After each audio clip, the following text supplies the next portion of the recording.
Apa itu iman? Ada orang-orang yang berkata, bagaimana ini? Kemarin katanya Mazmur 91 adalah jaminan orang percaya bahwa kita akan dihindarkan dari wabah. Kita dihindarkan dari segala macam sakit penyakit yang menular. Tapi sekarang hamba-hamba Tuhan mengutip Yesaya 26 ayat 20. Berarti mana yang benar? Mazmur 91 atau Yesaya 20 ayat 26? Mana yang benar? Mazmur 91 itu memang jaminan orang percaya atau tidak mutlak?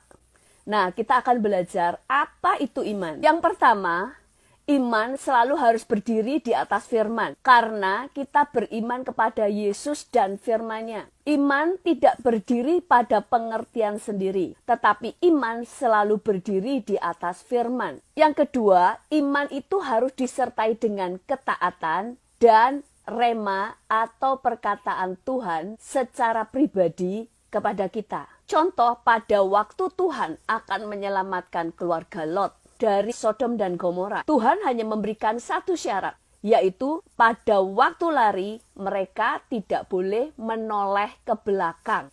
Tetapi apa kenyataannya?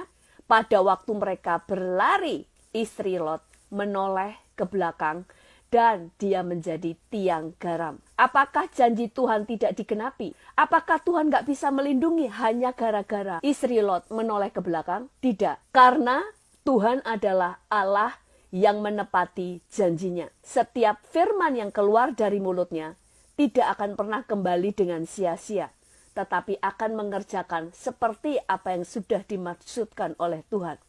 Jadi begitu Tuhan berkata bahwa mereka tidak boleh menoleh ke belakang, maka firman ini adalah hukum. Jadi pada waktu istri Lot menoleh ke belakang, saat itu juga dia menjadi tiang garam. Apakah istri Lot tidak punya iman? Saya percaya dia punya iman. Buktinya dia bersedia diajak lari oleh Lot, meninggalkan kenyamanan, padahal tidak ada tanda-tanda bahwa akan ada hukuman, tidak ada tanda-tanda akan ada bencana, tidak ada tanda-tanda akan ada api dari surga yang akan membakar kota Sodom dan Gomora. Tetapi seringkali manusia punya keteledoran. Seringkali bukan karena tidak punya iman, tetapi ada keteledoran atau tidak menangkap secara detail apa yang menjadi perintah Tuhan. Demikian juga dengan Mazmur 91. Setiap janji Tuhan selalu ada syarat yang kita harus lakukan. Sebagai orang percaya harus memperhatikan perintah yang kita harus lakukan. Janji Tuhan itu pasti digenapi kalau kita melakukan bagian kita, yaitu melakukan perintah Tuhan. Sama halnya pada waktu itulah kematian anak-anak sulung di Mesir. Tuhan menjamin bahwa tidak ada anak sulung yang mati di antara bangsa Israel karena Tuhan akan melakukan perbedaan. Dan itu adalah jaminan. Tetapi ada syaratnya, yaitu mereka harus tetap tinggal di rumah. Yang kedua, rumah itu pintunya harus diolesi dengan darah domba sebagai lambang darah Yesus. Kalau mereka stay di rumah, tetapi rumahnya tidak diolesi darah domba, maka malaikat maut bebas untuk membunuh anak sulungnya. Lalu bagaimana kalau rumah orang Israel sudah diolesi darah, tetapi dia keluar dari rumah? Maka iblis pun berhak untuk membunuh anak sulung dari keluarga itu. Sama dengan pada waktu Tuhan berjanji bahwa dia akan menyelamatkan Rahab dan seluruh sanak keluarganya. Syaratnya hanya dua. Semua orang yang bersembunyi di rumah Rahab sampai masa kehancuran. Dan yang kedua, rumah Rahab di jendelanya harus digantungkan tali merah. Maka seluruh keluarganya, semua orang yang ada di rumah itu pasti selamat. Tetapi kalau Rahab hanya mengingat janji Tuhan, hanya mengklaim, hanya mengimani, saya percaya, saya disertai, saya percaya firman Tuhan tidak akan pernah gagal. Saya percaya janjinya adalah jaminan. Janjinya adalah ya dan amin. Tetapi dia tidak melakukan salah satu dari syarat perjanjian itu. Maka perjanjian itu menjadi gugur. Kalau seluruh keluarga Rahab ada di rumah itu, tetapi rumahnya tidak ada tali merah menggantung di jendela Rahab, maka semua keluarganya pasti mati. Kalau rumahnya sudah digantungi tali merah sekalipun, tetapi keluarga Rahab keluar dari rumah pada waktu tentara Israel menyerang Yeriko, maka keluarga Rahab yang keluar dari rumahnya pasti mati. Jadi saudara harus mengerti di sini. Iman itu berarti bukan hanya percaya janjinya, tetapi percaya kalau saudara melakukan bagian saudara, maka firman itu tidak akan pernah gagal. Tetapi kalau saudara tidak melaksanakan apa yang menjadi perjanjiannya, maka saudara harus juga tahu bahwa janji itu tidak akan digenapi. Itulah iman. Iman itu harus memperhatikan seluruhnya secara detail. Lalu bagaimana dengan yang sekarang ini gereja-gereja tidak mengadakan ibadah di dalam gedung gereja? Apakah mereka kurang iman? Apakah Mazmur 91 dibatalkan? Karena di Mazmur 91 tidak pernah menyuruh kita untuk bersembunyi. Pada waktu kita mau menerima janji Tuhan, perhatikanlah perkataan Tuhan. Saya tadi katakan bahwa iman itu harus disertai dengan yang pertama, ketaatan, yang kedua adalah rema atau pernyataan Tuhan secara khusus. Rema adalah pernyataan Tuhan secara pribadi kepada kita. Karena pernyataan ini bisa berbeda setiap orang. Demikian juga dengan wabah corona ini. Pada waktu kita menerima janji Tuhan, di dalam Mazmur 91, di situ dikatakan, orang yang hatinya melekat kepada Tuhan, maka dia akan diluputkan. Jadi, yang pertama kita lakukan, melekat kepada Tuhan. Berdoa kepada Tuhan. Lalu, bolehkah kita jalan-jalan? Boleh. Bolehkah kita keluar? Boleh.